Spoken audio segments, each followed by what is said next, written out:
this is the bougie Long Island. Let's make a Long Beach iced tea. Hey Thirsty fam, welcome back, and if you're new here, don't forget to subscribe. Today we're making a variation from the Long Island iced tea, the Long Beach iced tea.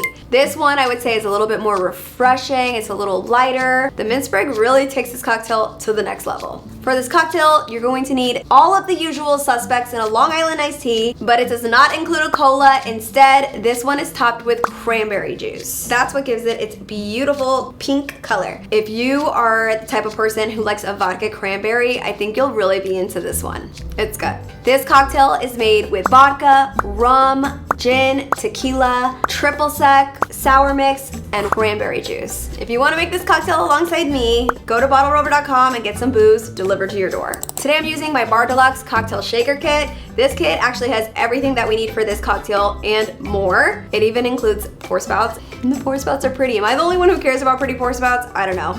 But if you want to check it out, use the link in our description. Now let's dive into this cocktail. In our shaker, we're adding a ½ ounce of vodka, a ½ ounce of rum, a ½ ounce of gin, a ½ ounce of tequila, a ½ ounce of triple sec, 1 ounce of sour mix, and 1 ounce of cranberry juice.